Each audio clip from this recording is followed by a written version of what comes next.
Yeah, start recording and then.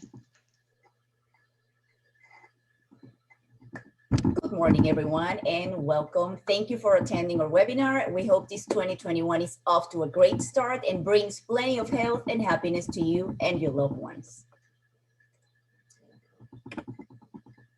There is this beautiful quote by Jane Goodall that states, "What you do makes a difference, and you have to decide what kind of difference you want to make."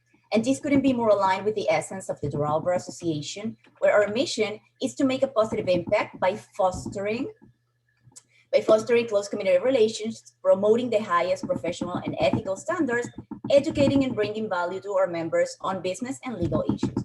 And we do not do this alone. We have a board ready to make plans. We have sponsors that support every initiative we have, and we have members that make up our community. And together, we are making a difference. Thank you all for being here today. And with that being said, I'd like to introduce our board. We have Santiago Cueto, which is our president, Dora Jelova, Leslie Snyder, Lillian Ser, Shirley Lopez, myself, Pete De La Torre, Marcelo Lovell, and Armando Fernandez. And there you go. With that said, we want to make a special recognition to Leslie Snyder, our board member, who's providing her Zoom account so we can broadcast today's presentation.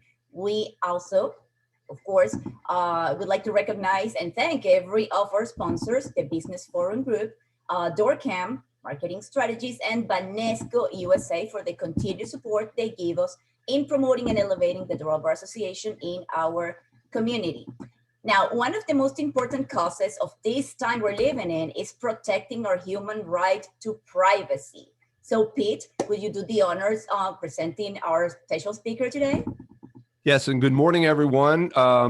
As we're starting 2021, we still have the, I guess, the after effects of 2020, and we're talking about COVID-19 and what that has done to the world, especially the world of technology.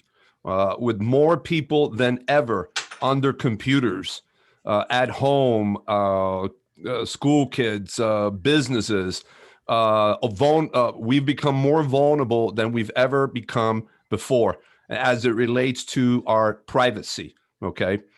And we are, I think, very blessed to have today with us a speaker, a global expert on cyber privacy. I met Sean a year ago when we did an event for the Business Forum Group on cybersecurity. We had 4 panelists that were all terrific. However, without a doubt, Sean O'Brien Brem was the star of that show. We could have done a 3-hour event. That's how much incredible information he shared with everybody. So to have him here today, he's very busy. He's growing an organization now that is going to revolutionize the digital platform distribution, attacking, not just waiting back to be attacked, but attacking a threat to every single one of us. So without further ado, it is my pleasure to present to everyone the CEO and co-founder of CrowdPoint Technologies, Sean O'Brien Brem, who, by the way, is coming all the way from Austin, Texas this morning. Sean. Hey, good morning, Pete. How are you doing today? Fantastic, buddy. How are you, man? Yeah, I'm always glad to be, always glad to spend some time with you. I missed my time in Miami, so I'm looking forward to be back there pretty soon. So what I thought I'd do this morning is kind of do what we've done in the past, and just kind of talk about what's going on today, and really kind of create a practical way that the viewer today can kind of get into this global war on privacy and win it. And looking forward to kind of a collaborative discussion as always, Pete.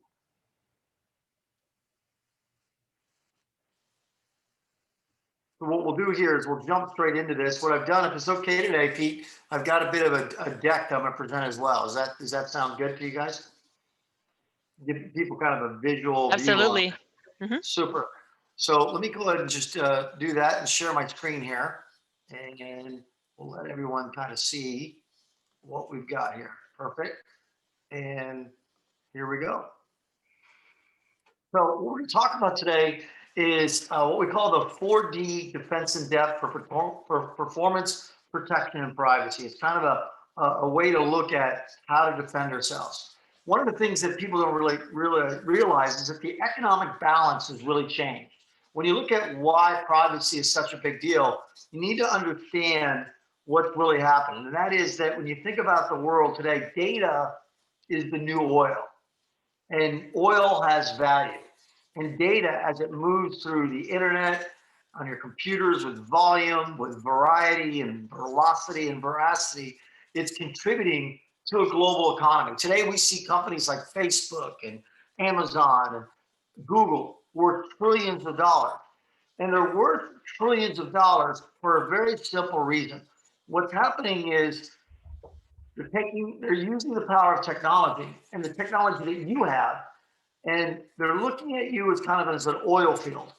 Every day, your personal oil field is generating billions and billions of gallons of oil.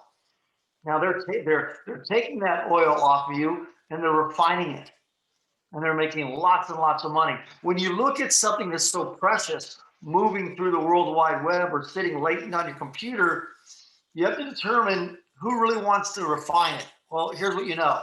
Both your friend, quote, and your foes are trying to get access to that oil. So that's the main principle behind what's going on in today's digital economy. The world is changed. Now, certainly we love the power of technology. It's had a phenomenal impact on humanity, and it's made life easier. It's made life more enjoyable. We've given us the ability to be more mobile, and it's convenient. The problem is technology, as we talk about today, it's kind of opened up a Pandora's box of complexity. And that complexity is really impacting us in massive ways.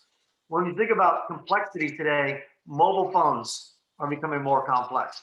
Our entertainment technology is becoming more complex.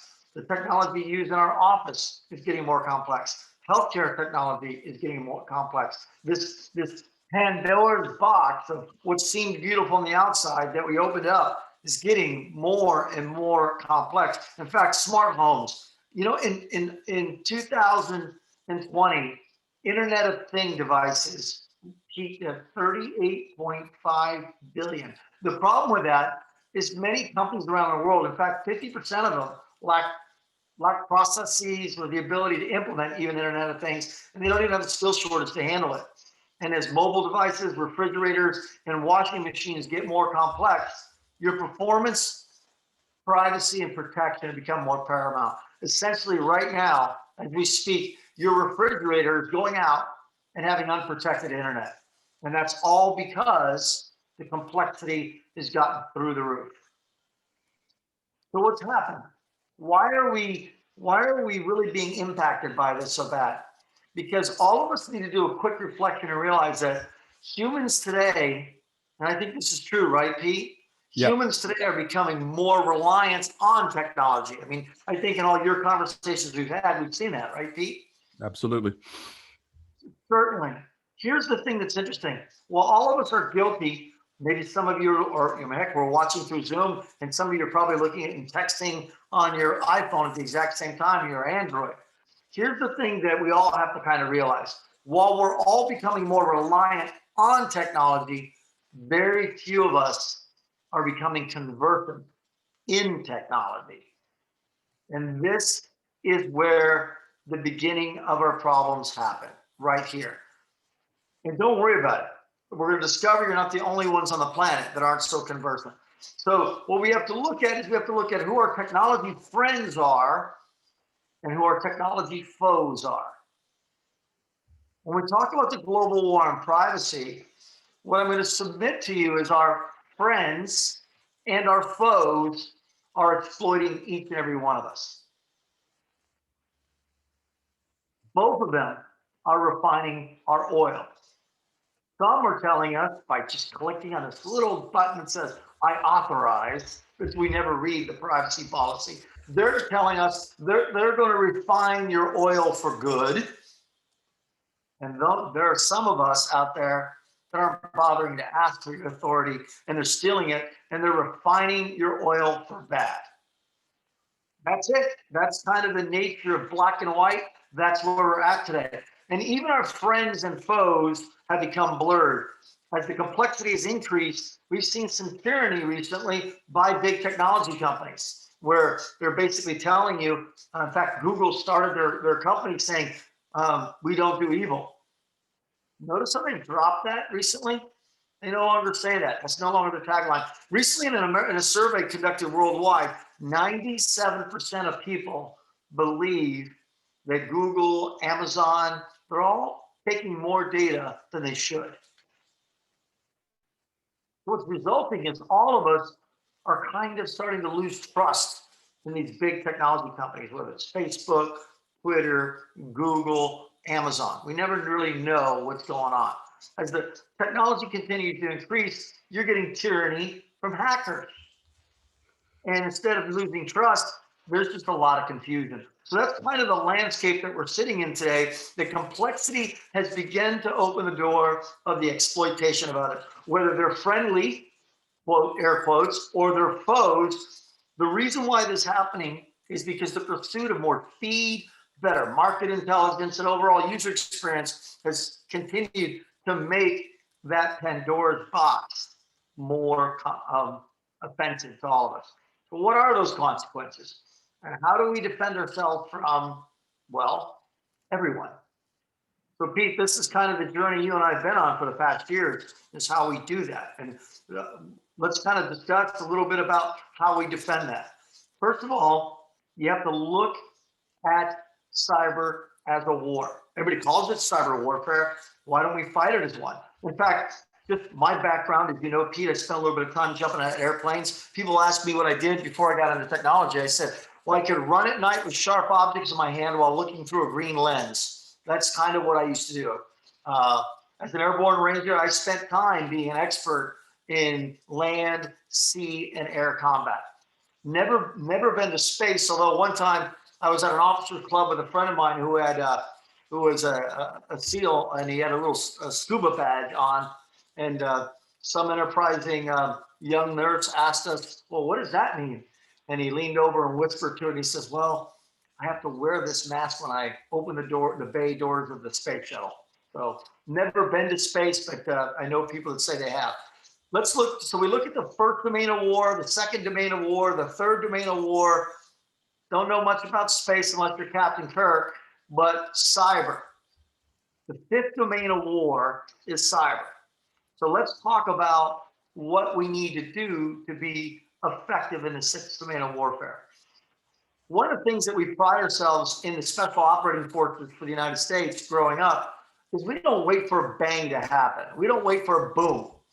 We always just talk about, let's get ahead of boom and let's make the bad guys react to us and us not react to them. That's fundamentally what separates our special operating forces from the rest of the world. And the reason why is we understood our attack surface. Now that word, here's the interesting thing. I'll share with you. A lot of these words I'm going to say today, you're going to think, well, Sean, you're using military terms. You're right, but here's what's interesting. One, it's a war, so we need to start thinking about fighting like a war. Two, the cyber community has adopted the words I grew up with. But here's the thing that's going to terrify each and every one of you. We're not really fighting cyber like a war. In fact, we're really kind of acting like villagers in medieval times that allow people to come in on a horseback and ransack and ruin our life. That's really what's going on. So we're going to talk to you today, each and every one of you. I can't get into the great detail, but I'm going to give you a high level detail on how you can build a defense in depth with some very fundamental principles that we teach 18-year-old young privates going into the infantry. We're going to teach you the same things today that someone brand new who joins the military learns to survive in their first days of combat. We're going to teach you to be effective and fight your war on privacy like a war, regardless if it's a friend, big tech, or foe, hackers and attackers. So what we're going to do is, how do you get left of bang? Well, we're going to kind of give you the subtext first. You want to figure out how to be preemptive. In other words, don't wait for things to happen. You want to be preventative. In other words, construct things. You want to be proactive in your stance, and you want to make sure that you're putting some kind of intelligent, interconnected approach to give you immunity from these attackers. And what we do is we follow a process that is a standard template inside how we fight warfare. And that is, how do we shape our environment? In other words, how do we really assess what's going on? Has anybody ever taken an account of all the machines they've got online? How they connect, where they connect, who they connect with? Do we need to connect with these people, and why? And then how do we put systems in place to just to deter a hacker? You realize hacking isn't the way you see in the movies. It's not this guy wearing a cool black hoodie in a dark room, tapping on a glowing monitor that's got 20 million cool things in his room. Not at all. What it is a piece of code, technologies like Python script. It's a script that basically this person can take data that they've received of all your email addresses and immediately run a script, kind of an automated routine that will send hundreds of thousands of emails in a second. Each one of those emails will have a script that looks like, I had a friend call me one recently. He's a very godly man, and he called me. He says, Sean, I got this email. I don't know what to do with it because I know it's not me, but this email says that this person has been able to get access to my video camera and that they're having me watch porn.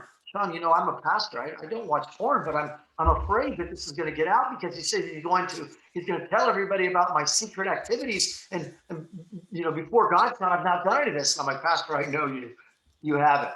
Send me the email. He said, no, it'll infect you. I said, trust me, send it to me. So in about 3 minutes, we looked at the email and I said, okay, this email originally came from a hacker in Poland.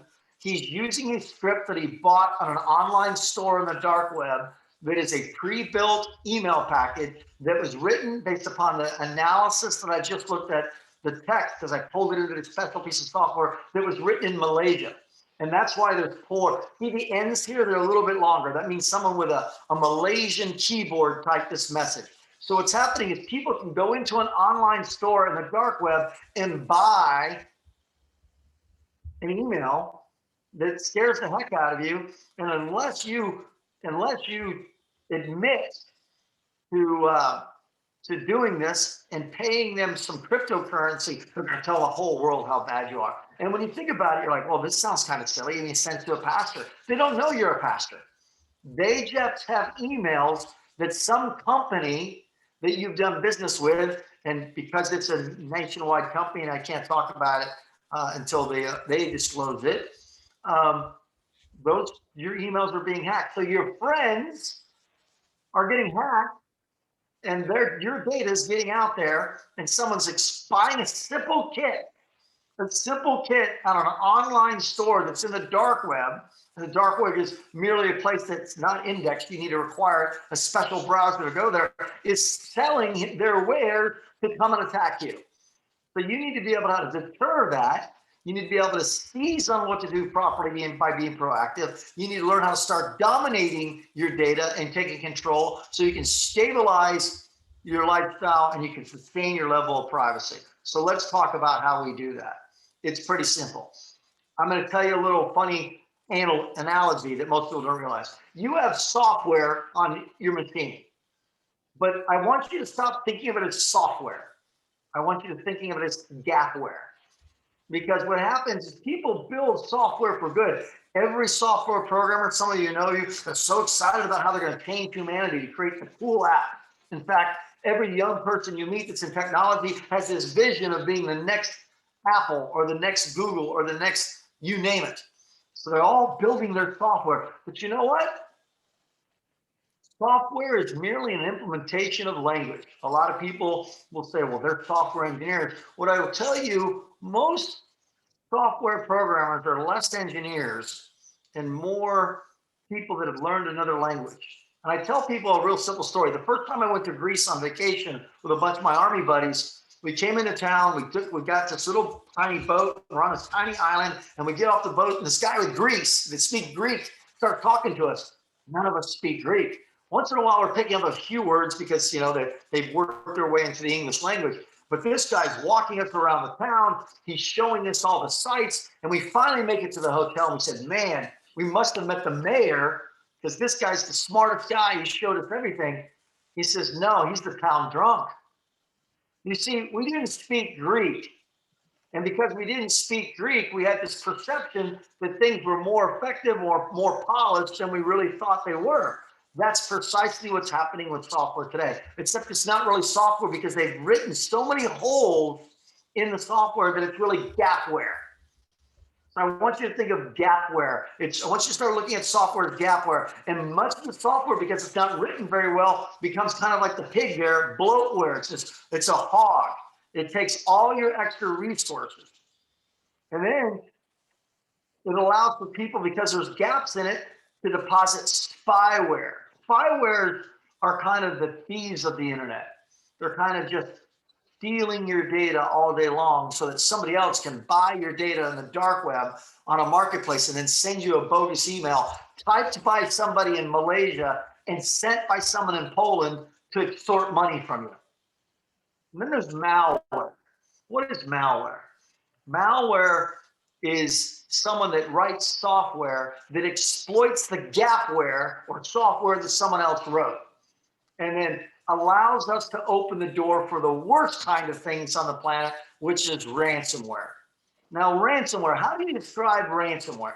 Ransomware is real simple. Pete, do you remember back in the day, we're all going to show our age a little bit, back in the day when you wanted to send, because we didn't have decent bandwidth, we would zip things up and we'd use WinZip or some kind of zip file. We'd zip things up. Do you remember when we did that? Yeah, a long time ago. Yeah. So, but do you remember somebody, especially in the legal industry, at least my attorney would be like, hey, John, you're sending me a confidential document. And I remember my attorney doing this first time. His name is Joe Whitcomb. He was a former Army Ranger as well that became an attorney. So he says, hey, John, do you know that you can encrypt your zip file? I said, yes, Joe, I know you can do that. He goes, well, we should start encrypting. So now all of a sudden, the idea was, wow, we can choose a bunch of files. We can stick them in a folder. We can right mouse click on it. We can zip it up, and then we can encrypt it. You remember that? You remember and maybe sometimes you may do that sometimes when you share it on a drive or something, but you understand that principle, right, Pete? Yep. Congratulations, everybody on this call is a hacker and knows how to do ransomware, because that's all ransomware is. Ransomware is merely taking all your files, kind of zipping them up, and then putting an encryption key on them and going, I am the only one that has that key. Ya favor, pay me something. Because if you don't, I won't let you get your precious PowerPoint anymore. So when you think about gapware, bloatware, spyware, malware, you've heard of all of those things, but you know what you need to learn about? Nowhere. You need to be able to say, how is it that I can make it so that viruses and all these hackers can't exist on my computer? I need to get out of the paradigm of gapware, bloatware, spyware, malware, and ransomware and start thinking about nowhere. You see, I used to be in the infantry, and we learned how to get 18-year-old kids to do something really complex, really simple. And that's the simplest I can make cyber today, is get out of all the other where and figure out how to get in nowhere. So what we're going to do is we're going to show you how to get into nowhere. It's really simple. And then here's the way you want to look at it. A defense in depth was really created by a really smart guy that all of you have probably seen. Pete, have you ever seen the movie The 300 with Yes. about Spartans? Okay. So in addition to having great abs and a great use of the spears, Leonidas is the one that really most military officers today learn. In fact, as a young captain, I went to Greece and sat in the hot gates, the very place where Leonidas was able to protect himself against 2 million attackers from Persia with only 300. All of us need to be Leonidas. All of us. What Leonidas knew that no one else knew at the time was that given the fact that I've got to go to war against millions and millions of attackers with such a limited resource, everybody needs to be Leonidas, because every day we're going up against millions and millions of hackers with limited resources. So you need to think like Leonidas. You need to be a Spartan. And what he did was really smart. He first said, I'm going to create this method, what we now use today called the elastic defense in depth. And the 4 dimensions that we're going to talk about today are 4 sections. The first one is your ecosystem. Now, he didn't call it ecosystem back then, but he talked about is the people way out to his front. How can he begin to do things that disrupt people long before you get there? That is your business ecosystem. Who do you do business with? Do you know that in business or as an individual, you're more likely to be hacked by somebody you know? Isn't that interesting? You have an 85% chance of being hacked by another because another company has been hacked. In fact, do you know that 94% of all businesses get informed they've been hacked by somebody else? 94%. So I'm a mathematician. That means 6% of businesses you're doing business with really have a handle on this whole cyber thing.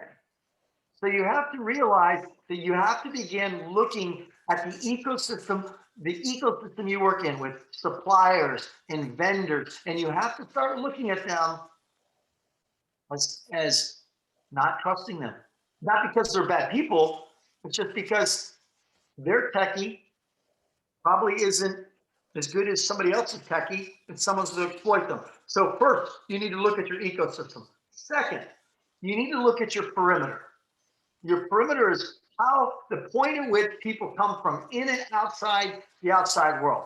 How do we protect our perimeter? How do we hide our perimeter? If we're going to go in and out to a bad area, when we're in the military, we just don't, if we've got a front line, it's not like we just go, hold on a second, guys, flip on a light, kind of walk through the barbed wire and go, okay, I'm coming out. No, we hide. When we use an alternate route to sneak out so that we can go do bad things to bad people. You want to do good things, but bad people are out there. So you've got to quit leaving your organization in broad daylight.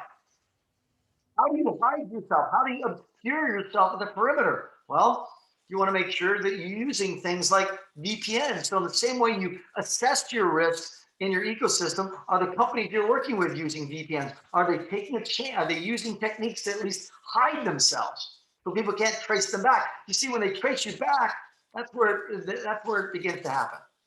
And the perimeter. Do you have a firewall put in place? How many people working from home have a firewall? Now put a simple firewall. How many have gone into their Mac or their PC and a right mouse click and says, turn my firewall on?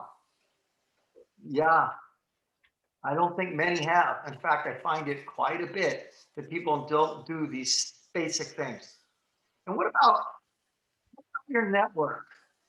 The 4th section in this defense in depth. You see, when you look at that little icon at the top, you see that it's a big fan. We call that a range fan in the military. That range fan, the further you go out, gets wider and wider and wider. And I tell people, let me tell you how bad cybersecurity is today.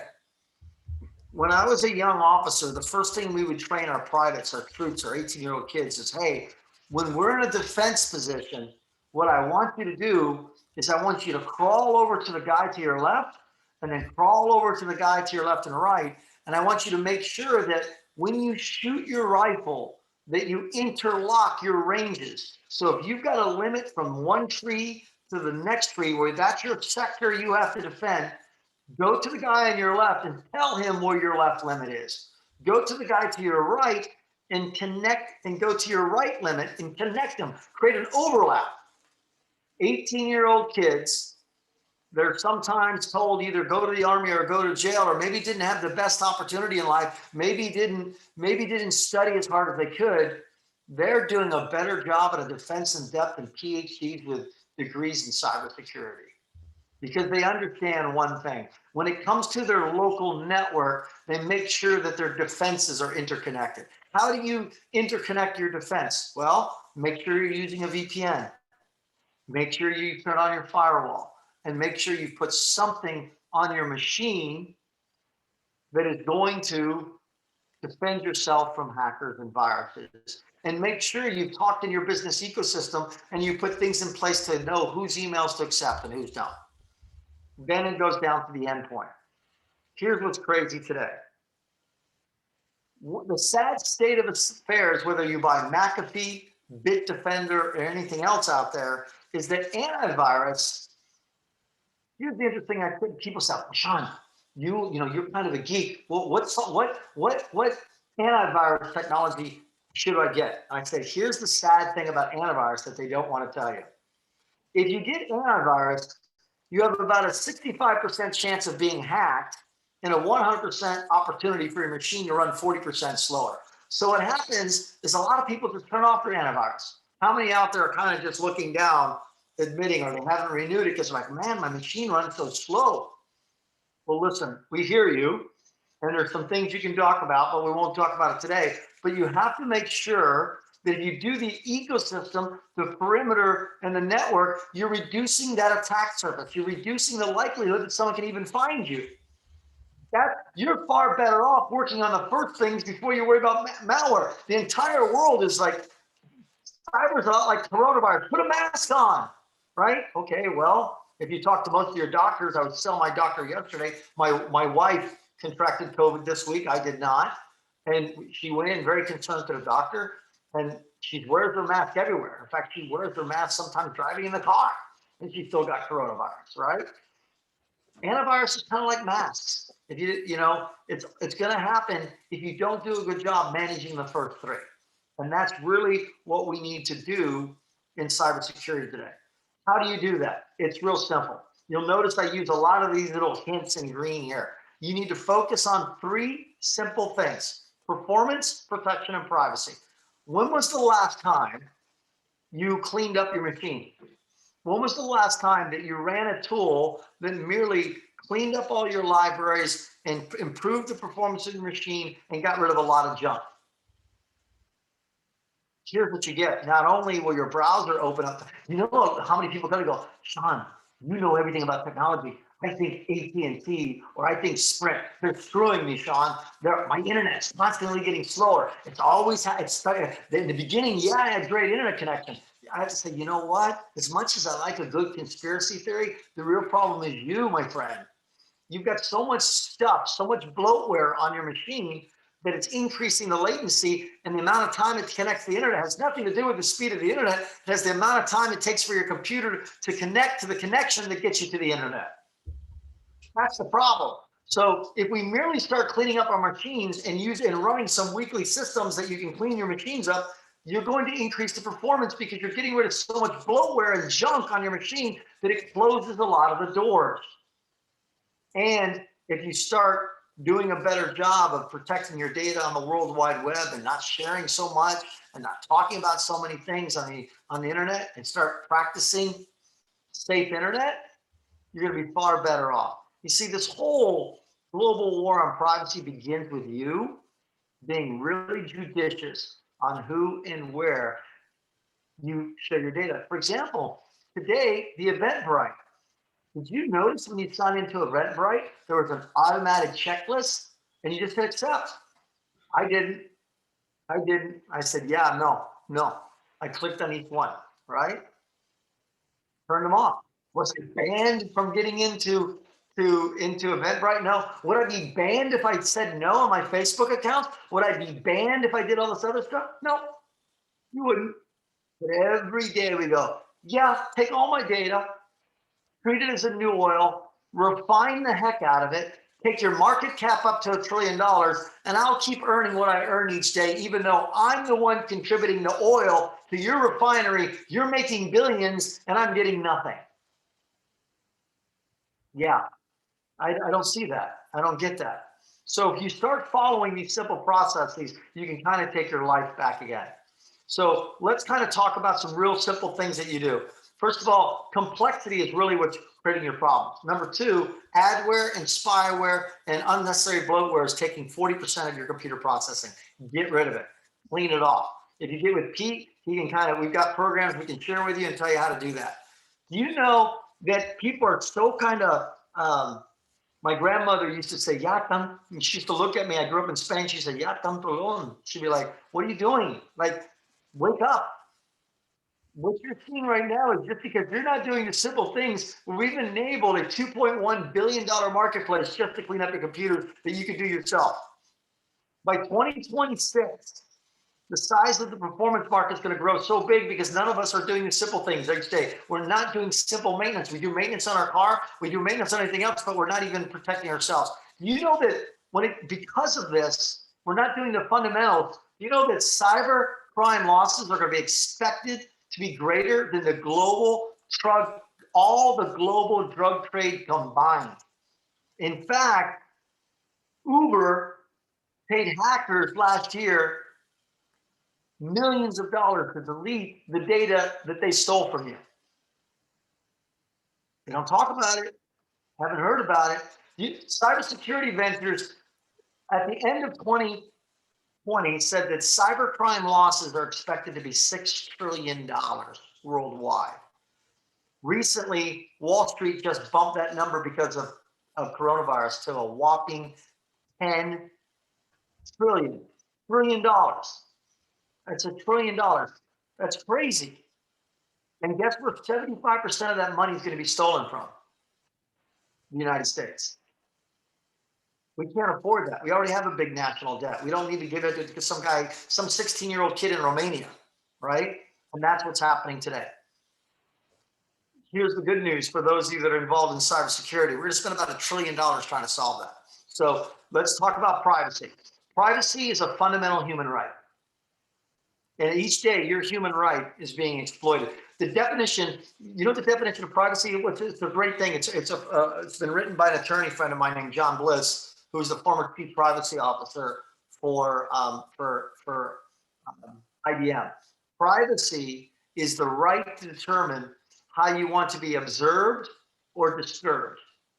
And right now, all of us are being observed 24 hours a day, 7 days a week, and they're stealing from us. They're definitely disturbing us. And so if you look at that market, it's about 103. Here's the thing. I read a great book. If you haven't read it, it's from a lady named Shoshana Zuboff. They're talking about surveillance capitalism now. You want to talk about privacy? They're basically able to tune your ads and drive you to the most favorable outcomes. Let me ask each and every one of you this question. Have you ever had an ad pop up that was eerily similar to a conversation you were having with your husband or your wife or a friend? Yeah, that's called surveillance capitalism right there. If it was the government, we'd all swear we live in a horrible dictatorship. But you know what's happening? Guys, each and every one of us, I'm going back to the beginning, our friends are stealing from us. Our tech friends are stealing from us, and our foes are stealing from us. And it needs to stop. It's not fair to each and every one of us. So what's next? Now that I've kind of given you a high level thing, where do we go from here? What can we expect? What's going to happen? Well, I look at life pretty interesting. My grandfather raised bulls in a little town outside of Madrid. And he always taught me that the challenge is always pick up the opportunity for potential. And so really, there's a way each and every one of us can start doing this. Here's the interesting thing. Right now, the world is about $1 trillion in the opportunity to fix cyber. But here's the biggest problem. The problem is we are short technical people. So when me and my friends get together, I recently got married. I waited late in life to get married, and all my friends from the military came. And like, Sean, you've turned into such a geek, right? They're making fun of you, like, you're like a techie. You like got Cheeto stained fingers and you have Millennium Falcon t-shirts. I said, here's the thing you don't realize, my friends. The reason why this problem is so bad, ladies and gentlemen, is there aren't enough people to actually defend you. We have a technology shortfall right now. In fact, by 2030, we're going to be 85 million people short in technology. Today, we're already 4 million people short. So one, if you've got a teenager in your household, yeah, make sure they get a tech degree because they're always going to have a job. And if you're practicing law, you're really good in tech because people are going to want to have people that are expertise in technology. So here's the good news is I was watching Lou Dobbs on a report about 2 months ago. And he says, you know what? Somebody's going to figure, he goes, this technology is so complex. He says, someone's going to figure out how to create a robot, put it in the hands of this kid that works at Taco Bell and change the world. Well, that's what's happening. The world has happened. While we've all been sleeping, people have built artificial intelligence where now there's AI that's coming out there. So what you're going to start seeing in the marketplace is you're going to start seeing that in a world where customers can't trust the complexity of technology and have a huge reliance on technology, and they're not conversant on technology, you're going to start seeing that you're going to get technology to start coming through a mobile app. And that's what you need to start paying attention to. You need to start paying attention that when you get involved in defending yourself, start looking for technologies that do all these things I talked about using AI. How do you defend? How do you identify people in your ecosystem that might accidentally get you hacked? How do you defend your perimeter? How do you go out and through a trusted network? And how do you defend your endpoint? When you start making those decisions and you start looking at them, it's so complex. I invite each and every one of you to start looking forward to AI. Start looking at artificial intelligence, the right artificial intelligence, do your research. And if you have any questions, direct them to my friend Pete, and he's got brochures to help you what to look in and kind of how to examine that. But recognize that this problem can't be solved by you alone. This whole presentation, I've been telling you all these simple things that you do, but you know what? I'm a pragmatist. We've got a busy life. So look for technologies today that are going to do it for you. Because artificial intelligence is literally, I'll give you the simple, stupid kind of definition of artificial intelligence. I'm going to use my hands to do it. Hardware technology and software technology working together to mimic human behavior. The decision you have to decide as consumers today in this global war on privacy is which human do you want to mimic? Do you want to mimic Leonidas with a great row of abs? Or do you want to mimic Fat Albert? That's the bottom thing you have to figure out. So when you're looking for technology, you want to look for artificial intelligence that's the Leonidas, the one that's really running properly. It's not taking 60% of your machine to run. It's taking less than 10%. Make sure you're looking at technology that doesn't slow you down to defend you. Make sure you're looking at technology that's super easy to use, that's using artificial intelligence to protect how you go out to the internet, how you go out to the world, how it protects your emails. And make sure you're using tools that give you early warning systems on your friends and family. Do you know that there's so many simple hacks that we won't spend time on today? We can either come back or you can get with Pete. There's little software out there already you can get that will literally tell you in a second who lost your data and who has it. It's very simple. You can plug it into your browser, click on it and say, oh, my email has already been hacked. You can literally download this little piece in your browser. In fact, if you use Chrome, you have a little part in Chrome you can go into, look up your email address, and it'll tell you all the places you've been hacked. It's out there. The question is, you've got to start taking a look at how to get a hold of your defensive depth. How do you protect those 4 dimensions of your life? That's where we're at today. But the good news is where we're going is super exciting. We're to start filling in the gaps of humans. There is artificial intelligence that's coming out there that can help you. So I hope today I was able to make it high level enough and fun and give you a simple understanding of what's going on. And Pete, I can open it up for questions or any comments that anybody might have. Absolutely.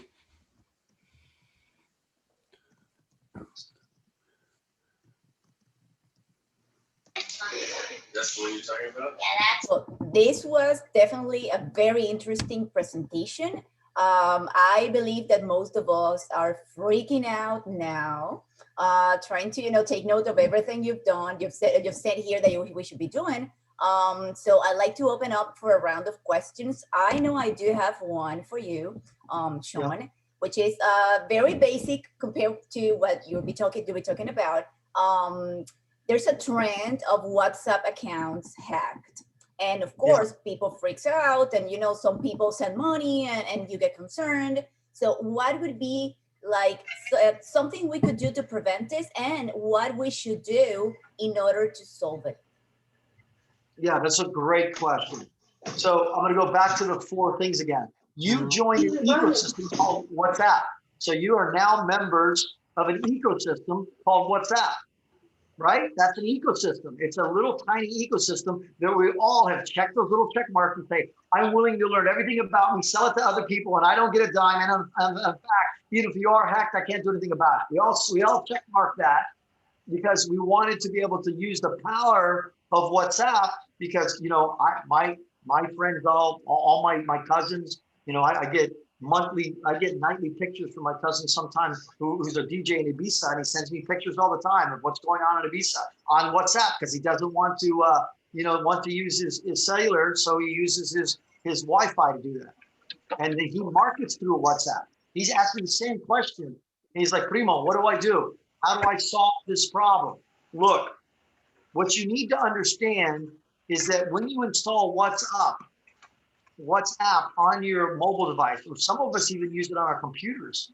Some of you probably haven't figured out that you can use a barcode and actually have WhatsApp on your computer, right? But then it makes it even worse because you're exposing yourself even more. The decision, first of all, before I get into the solution, you have to ask yourself a question. And the question you have to ask yourself is, knowing that this has been compromised, is there an alternative platform that I can go to, or am I willing to continue if this is benefits versus benefits or problems? So Alex, the thing I would tell you is the first thing you have to make a decision is this. Am I willing to continue for the benefits that I get from WhatsApp to use WhatsApp knowing that I'm potentially at risk? That's a question you have to ask yourself. It's a risk-reward question. Do I want to get great pictures I have another primo who plays guitar for Joaquin Cortez, who's a flamenco dancer. Do I want to like get a great little snippet of watching Joaquin Cortez play, my cousin play for Joaquin Cortez on WhatsApp because he uses it, or do I not? That's the decision I have to make. I love my cousin dearly. We call him Nene. We love Nene, and I want to get it, so I make a decision. Yeah, I'm gonna continue using WhatsApp because next week he's gonna be with one of my favorite artists, Alejandro Sanz, and I want to see him sing with Alejandro Sanz, right? So I'm willing to do that. So now I've made the decision that I'm willing to accept WhatsApp. So that's the first answer to your question. Make a decision, risk versus reward. The next thing you have to figure out is, okay, on the same device where I've got WhatsApp, have I put any other application on my phone that protects my data, that protects my mobile phone? Have I put, in other words, remember we've been talking about the 4 Ds. I've agreed to interconnect to an ecosystem. So I made a decision. I got to participate in this ecosystem because I just love my flamenco. I'm going to do it. Okay, that's a decision. Next, let's get to the perimeter. Have I put a firewall on my machine, on my mobile device? They're out there. Have I put something to protect me on there? Because what's happened is that a hacker still got to get to your IP address. And they're coming, what you want to do is that hacker coming to you, that 16-year-old kid from Moldova is coming at you at the speed of light, straight towards your phone. You want him to hit the windshield of your mobile phone like a fly. Have you put something to protect your perimeter? No? Okay. Maybe you don't want to. Fine. At least we go to the next level. What about the network? Have you put a VPN on your mobile phone so at least he can't find you? Make yourself come out to India and he attacks India rather than you. That's a decision you need to make. Have you done it? No. Okay. This is getting scary. What about, have you put anything on your mobile phone to protect it from viruses? Those are the 4 decisions that you need to make. And they're real simple. And my grandmother taught me a long time ago, there are consequences to making those decisions. But that's what you need to do. That's your simple answer. The good news is that simple language we all learned from our grandparents is alive and well, even for science. Make the decision first of who your friends are going to be. Your friends today are the technology. Are you going to hang out? Like Like when I started hanging out with the kids that lived in my neighborhood and want to go down to like hang out in Plaza de Toros when I was too young, and maybe going to the bars when too young, that was my ecosystem. My grandmother stepped in and had me choose a different ecosystem. Maybe start going to mass on Saturday night, right? So she changed my ecosystem. She kept me safe.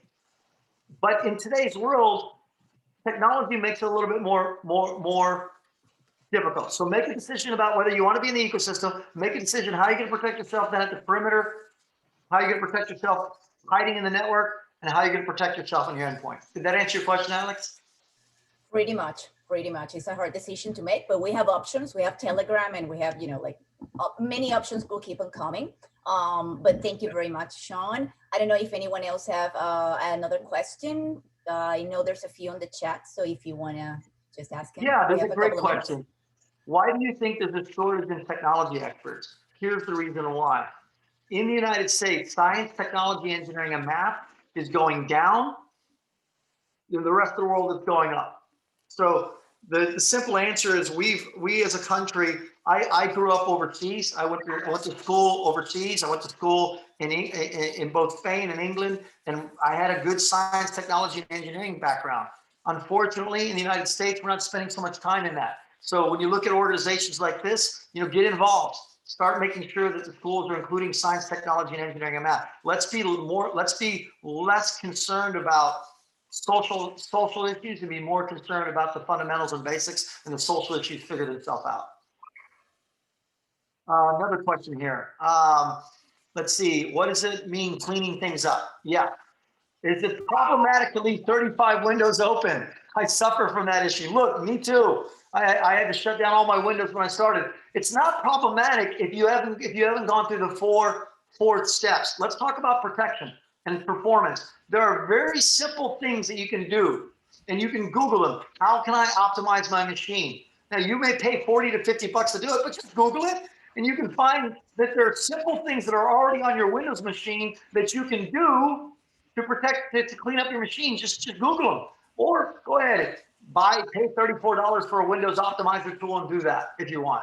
But just do yourself a favor. Google it, and you'll find that the machines, whether you own a Mac or you own a PC, has little features in there that let you clean it.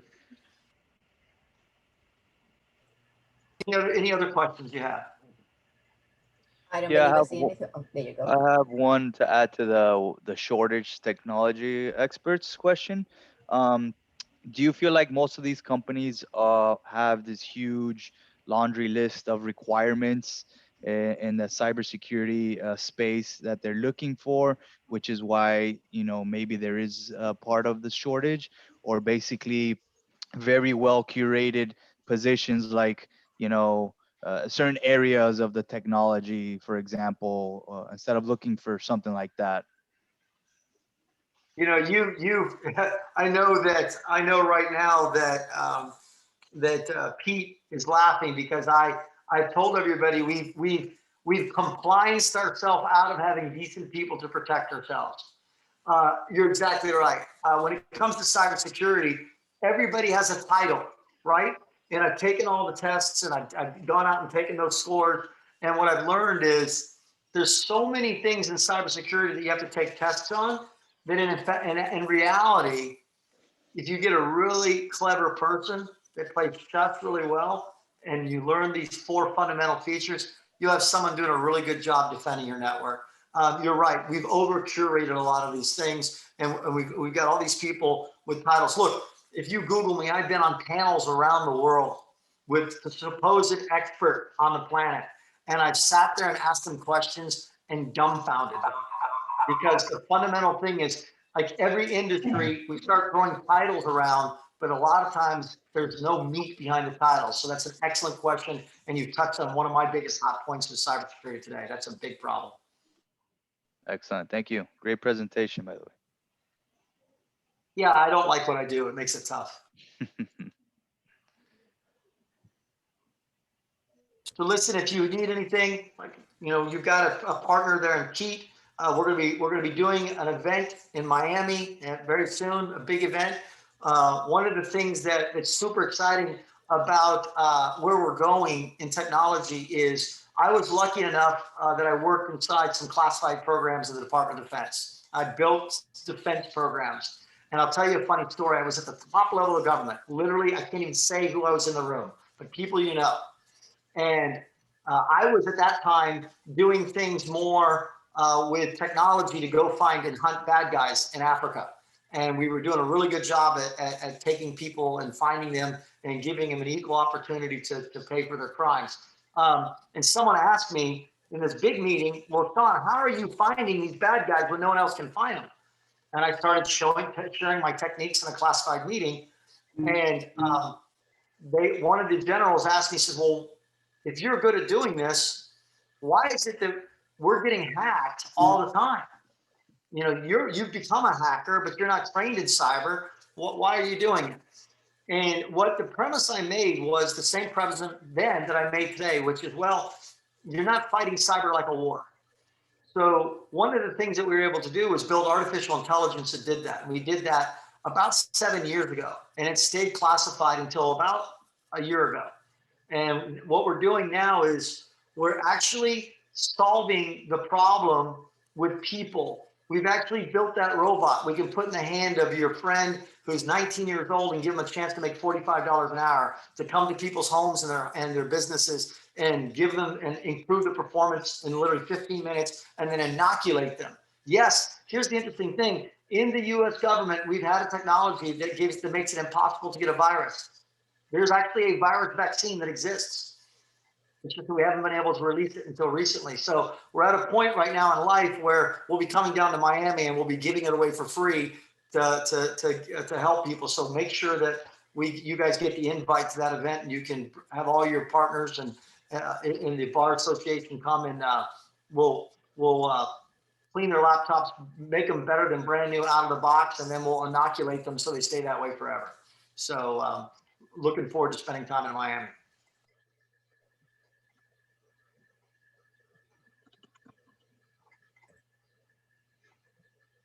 Any other questions? Someone made a great point. Eli Rojas said many companies always think about how much they can earn, but they cannot think about how much they cannot lose if they invest in security. Exactly. Just do these basics. You know, there's two. I tell people when you run a business today, there's three things you should focus on. First, you want to save money and then make money on top of the money you save, and then you want to make sure you secure it. That's kind of the world we live in today. Any other questions? Pete, I want to thank you for inviting me today. I always enjoy having conversations about this. Thank you, Sean. And on behalf of the Bar Association and everyone present here today, this is a phenomenal presentation. As always, an eye-opener of the things that we've got to be aware of and stay on top of because cyber criminals do not rest. They are around 24/7. It never stops. I'll turn it over to Alex. Well, thank you very much, Pete. Thank you very much, Sean. I really, really, really love this presentation. It's a very, very delicate subject and topic. And I'm sure we're going to be contacting you sometime soon, maybe for advice and guidance for our association. And thank you, everyone, for being here today. It's been a true pleasure to have you all, as every month. We're going to be sending you the replay of this presentation, and we're going to be sending you soon the invitation for our next month's event. And with that being said, I think I can let you guys go for the day. Thank you very much for being here. Sean, thank you very much for your time. And everyone in here, have an amazing rest of your week. Thank you. Bye-bye. Take care. Bye. Thank you.